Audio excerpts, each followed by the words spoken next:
Honorable Shri Ramnath Kovind ji, Chief Guest for today's program and former President of India, Shri Lekhi ji, Governor of Bihar, where we are, uh, Shri Hemant Biswa Sharma ji, CM of Assam, Vinay Sastbuddhe ji, our President of ICCR, my friends Kumar Tuhinji, DG ICCR, Ambassador of Argentina, Ambassador of Chile, Ambassador of Egypt, Ambassador of Nepal, Ambassador of Sri Lanka, Sri Shanti Shriji, VC JNU, and VC Nalanda University, Professor Abheji, my friend Asha Lakraji, a long time friend, and we've all known her struggles,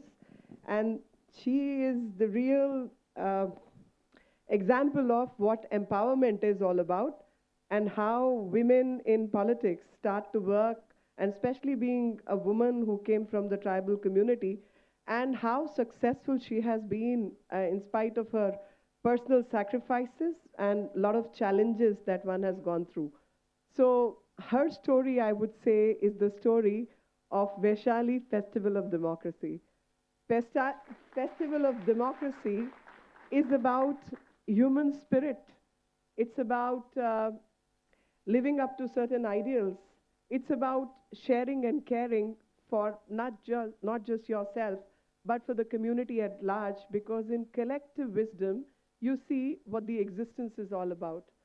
I feel it's a momentous occasion where I've been asked to deliver a lecture, but I also feel some moments make momentous occasions, and this moment will be remembered for all times to come, because when you come together, it's just the beginning. When you work together, you become successful.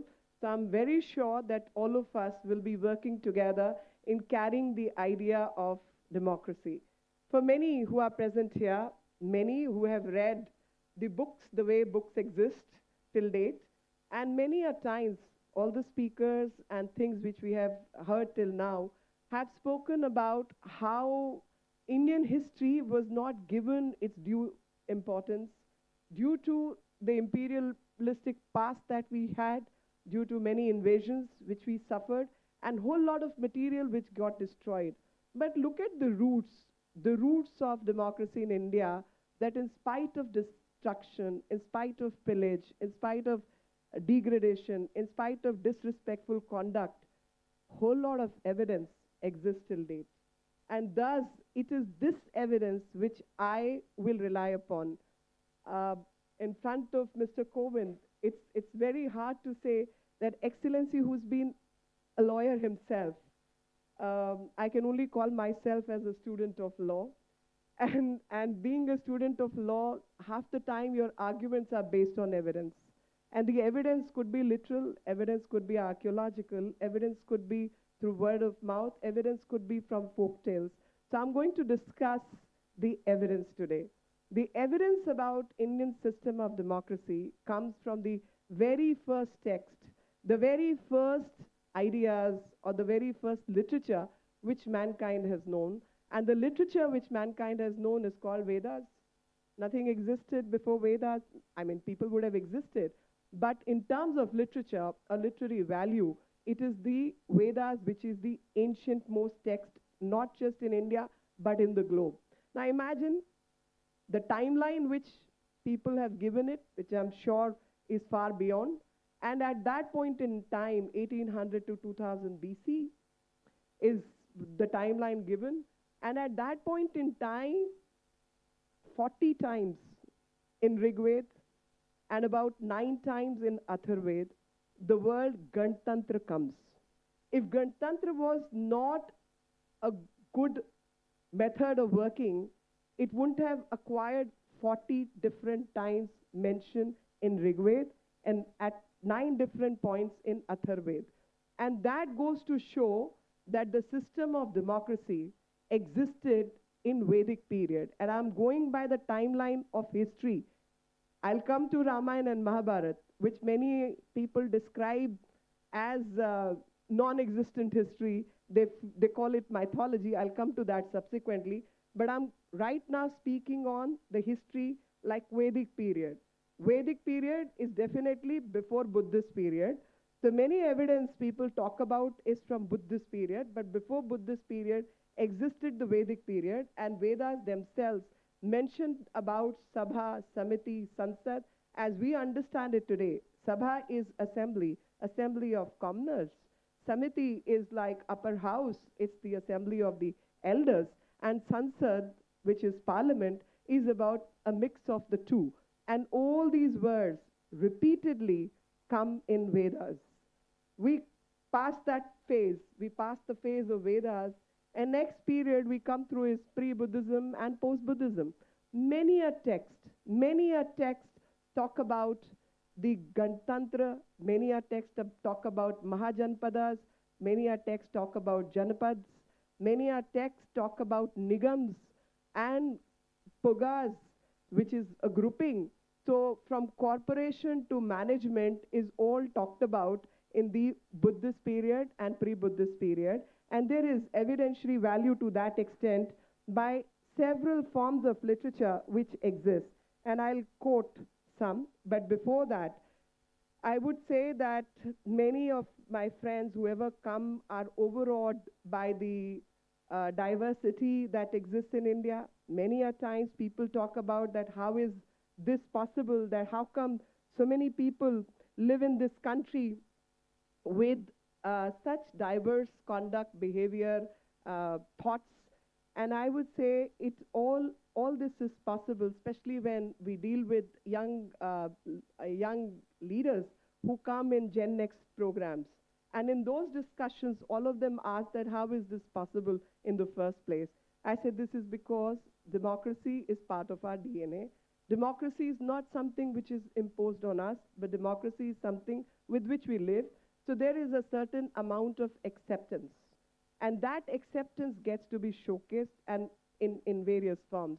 And I'm going to mention something later in my address. But I would say the very first principle of democracy is will of the people. It is the collective will which needs to be respected. And it is this collective will which gets to be represented as to who is going to govern and how that governance system is going to be worked at. Recently, we showcased a 4th century or 4th century AD Rigved Richa in G20 Bharat Mandapam, an exhibition which we held. And there the Richa says, all of you must have known part of it, that is Sambadadvam, Samgachatvam, Samvo Mananasi, Janatam. But the next line is Samano Mantraha Samiti, Samani, Samane Manha Saha Chitra Isham, which means Samgachatvam, Sambadadvam, like let's go together, let's walk hand in hand, let's talk together in the same language, and let our hearts be in harmony is the part of the first part. But the second part is more important, and it says Sam Mantra Samiti. All those who have worked before us, all the Vidwan people, all the learned people, they have the same mantra, they have the same principle around which they all work together and with same chit consciousness. With that consciousness, let's all work together. And this was showcased at G20. We saw all kinds of reporting that happened before G20. All the heads of states met. This is not going to happen. That is not going to happen. A joint declaration will not come, etc., so on and so forth. But we saw when the mantra is same, when the mantra is about progress, when the mantra is about prosperity, when the mantra is about human values, all the heads will work together. And that is what got exhibited at that particular juncture. And this is what democracy is all about. And from where do we get it? 2000 BC. This is a richa from Rigved. And Rigved describes Samiti. It describes the policy making because it says for making a policy, we all need to put our head together because the mantra, the thought has to be identified with each other. And it is that thought which carries on, and it is called akuti, the hopes and aspirations. The akuti part is that when you are addressing the hopes and aspirations of 1.4 billion people, we see how inclusion has worked in India. We see how democratic values have been respected, and we see how everyone, in spite of their differences, comes together in the interest of the country, in the interest of being together. And the thought process is democratic institutions need to be working together for the well-being and prosperity of the nation, and that is what nation building is all about. I now come to the second evidence. We heard how Prime Minister mentioned Ram Rajya in his statement and how he quoted from Ramcharitramanas. I would say I would take the Ram Rajya format a little later in the format, but I would say that Ramayana itself mentions that when King Dashrath, post his kingdom, was looking for a suitable candidate to be made the king, what methodology did he adopt? The methodology was he sent his mantris, ministers outside, gathered the public opinion, and based on the public opinion, he declared Ram as his successor. So Ramayana identifies that while the succession may sound the norm, but it was not the succession. It had to happen with the mantrana, with people of the kingdom coming together in choosing who their king is going to be. That's the mention in Ramayana. Mahabharat was also cited. And in Mahabharat, what I'm going to cite is the conversation with Bhishma at his deathbed is happening with Yudhishthir. And at deathbed, when King Yudhishthir asked Bhishma as to what are the good aspects of governance, what according to you is governance, and how governance needs to happen, he mentions about Gana, he mentions about Ganatantra, he mentions that it is about dharma, and dharma not in the short-sightedness as we understand today, that dharma is a religion, you're a Hindu, you're a Muslim, you're a Sikh or a Christian or whatever. Dharma was about right conduct, the right conduct suitable for that particular circumstance. And that right conduct is what is the king's duty. And for adopting that dharma, he has to look into the happiness and welfare of its people. Now, is democracy not about welfare and happiness of people? And if democracy is about welfare and happiness of people, that's what our epics teach us. And that's where the value system of what democracy ought to be exists and comes from. And obviously, every methodology, every book that we read is talking about government and decision-making having two forms. One is king with the council of ministers, and the other format is Ganatantra. And in Ganatantra, it's about people who collectively come together, right from Gram Panchayat to Nigams and everyone, and then the decision-making happens. The ancient texts, I must cite these texts. One is Ashtadhyay, which also was part of Roots to Roots exhibition, which we exhibited in NGMA. And those of you who come from Delhi or happen to visit Delhi, my request would be that please visit this exhibition to know our system of learning and democracy. Ashtadhyay, Mahavaga, Digha Nikaya, and Acharya Sutra and Bhagavati Sutra. All of them mentioned about Loktantric institutions. And as I said earlier also, Gana, Puga, Nigam, all these formats are mentioned in all these books, and that's the historical narrative of our country. Avdama Shatak, that is the Buddhist text. I come to the period Buddhism. Post-Vedic period comes the Buddhism. And in this text, which is a 2nd century AD text, it talks about certain merchants from North India visiting South India. And the king in South India asks that who is the king in North? So they say, Lord, there are two forms of government. One is, of course, the king with council of ministers. The second format is where people get elected, and those conglomeration of people run those countries, and these people running those republics are very intelligent, very brave, very bright, and very just. And that is the system we adopt. So what I'm trying to indicate is that north to south to east to west, country followed democracy in various formats at various times and for time immemorial. And that is what I think we are trying to emphasize on. Panini, everybody knows. Kautilya, everybody knows. Repeatedly, they have mentioned about Gantantra, Loktantra, and in the Earth Shastra and wherever. And that is the evidence of where India gets Loktantra. As I said, that my address is all about evidence. My address is all about literary evidence which exists in this country. Unfortunately, very few people are aware of this. Value serving the people, we all see, because we know democracy is by the people, for the people, of the people. Now, obviously, this is about serving the people, because serving the interest of the people is what democracy is all about. And 3rd century BC, Arthashastra, our great scholar, I would call him a scholar, though he was an advisor to the king, but I'll call him a scholar, Chanakya. He mentions that the happiness and welfare of the king rests in the happiness and welfare of its people.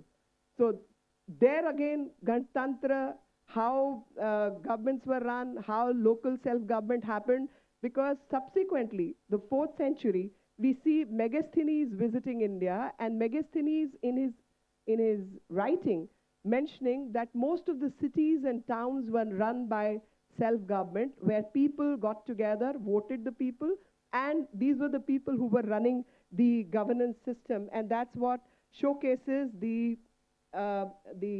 method of governance in this country. The next value we all know and talk about is pluralism and tolerance. Pluralism and tolerance, I think, if I may quote something from, which I often quote, but I'll repeat myself, that from Jainism, if I say, Anekatavad is something which says that in differences, because lies the truth, because the comprehension of the whole truth will be in parts, and that comprehension of the whole truth requires a different understanding. We all know the Jataka about an elephant being touched by wise men, then Ekam Sat Vipra Bahuda Vadanti, so on and so forth. We have plenty of evidence about pluralism being discussed and tolerance being exhibited as it exists in India. I will quote from Quran itself. The Quran says, Uma, you my followers will see that those who follow Judaism will get divided into 67, and at times it says 69 subsects. Those followers of Christianity will get divided into 70 subsects, and you, my followers, will get divided into 72 subsects. Now I say, look at modern India, and look at its history of invasions, look at its history of imperialism, look at its history of bloodbaths, and yet this is the country. This is the country where 70–80% are Sanatanis, and we see all the 70 subsects of Islam, all the 70 subsects of Christianity exist in this country. All the 72 subsects of Islam exist in this country, which may not be true of many nations where majority population is Christianity or Islam. And when Jews got persecuted, this was the land, not in just World War II, but even on earlier occasion, gave them shelter and looked after them. That is the great history of this country. And that is why pluralism and tolerance is what we have seen. Respect for others. Fayan mentions that when I visit and I look around, the king will take off his crown to feed the monks and to meet the Gram Adhyaksh, the headman of a village. I can definitely speak on behalf of my brother, Mr. Hemanto, that Hemanda, if there is a panchayat head who comes to see him, will probably leave his chair and get up to meet him, because he knows and understands the value that headman from the village, tribal village, brings on the table, and how important it is to listen to those people, how important it is to incorporate those thoughts in the policy making. And that is what is the respect which we have showcased right from few century AD till now. And the rulers were there not to rule, but to serve, which gets to be seen repeatedly through the evidence. And I will quote Khalimpur copper plate. Khalimpur copper plate is talking about a king Gopal and how Gopal displaced another king who was incompetent. Same thing gets to be seen in Kharvela king Rudradaman I. Same thing gets to be seen in Prayagraj, the pillar of Samudragupt. And thus our history is replete with these evidences. And I must say, PM has already mentioned about the Vaikuntha Perumal Swami's inscription, which talked about the qualification, age, character of people who are going to be elected or who can even be nominated. And this is what is called responsive governance. Vijayanagar Empire, Krishna Deva Rai, governing through his governors, asking for the feedback.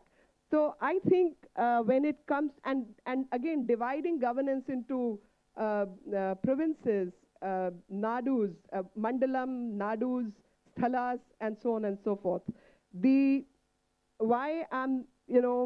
What I'm trying to address is from Chhatrapati Shivaji Maharaj's Ashtapradhan, which talks about separation of power, how a particular Peshwa was accused of murder and also was given punishment, and that is separation of power is how the system operates.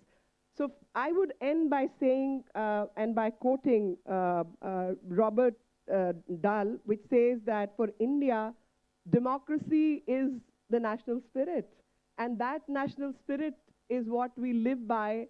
And democracy is not a system by which we are governed, as the Prime Minister has mentioned, and Prime Minister spoke about it in UNGA 76 session also. So it's important to mention it today, that India is about democracy, it is about democratic values, and it's about how important democracy has been, and it is celebrated as festival. We not only live by the principles, but we nurture it by celebrating it on daily basis. And you can see in the method in which we live, diversity which we possess, respect which we give, and that is the way of life for all Indians. Thank you very much. Jai Hind.